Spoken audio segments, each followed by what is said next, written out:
Hello, I'm Chris Fenton with the Fenton Group, and this is our Ask Your Real Estate Professional segment in which we answer the most common questions we get from our clients.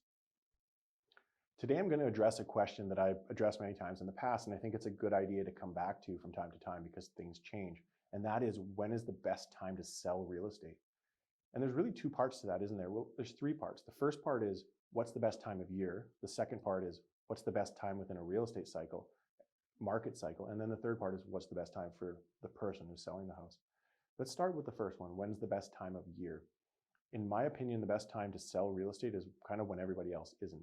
So buyer sales are pretty linear through the year, meaning the number of sales, it goes up and down a bit, and it certainly goes up a little in the spring, but it's pretty consistent throughout the year, whereas the number of listings going on the market increases significantly in the spring.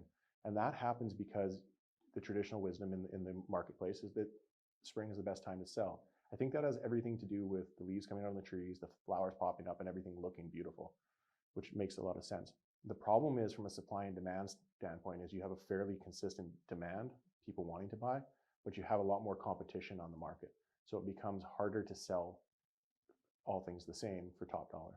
The second part of the question is, when is the best time within a real estate cycle? And clearly the answer to that is when prices are highest. The issue is, when is that? And there isn't really any crystal ball that anybody has been able to predict.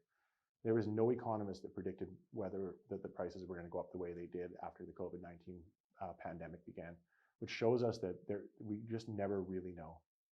But what I can say in my 20 years of experience in the Alberni Valley is we have had up markets and down markets, and then up markets and down markets. Nothing lasts forever. Everything does change in an economic market. So you really want to just kind of make a decision as to what you think is about to happen and when's the best time to sell. I think the third part is, when's the best time for you to sell, is actually the most important part of all. Selling, what time of year to sell makes some difference. Certainly what the market's doing makes a difference, but at the end of the day, it comes down to, what are your needs? What are you trying to accomplish? Are you selling your home to move? Are you selling the property that's an investment to purchase another investment or to move into a different investment area? So these all are things that you need to think about. So the best thing to do is to give thoughts to these things, and then sit down with the real estate professional that you trust and that you know, and start to look at a plan that makes sense for you. I hope this was helpful. If you have any comments or suggestions, I'd love to hear them in the comments section below. And as always, if you'd like to get more tips from us, please subscribe on YouTube, hit that notification bell, like us on Facebook, and follow us on Twitter. Hope you have a great day. Bye for now.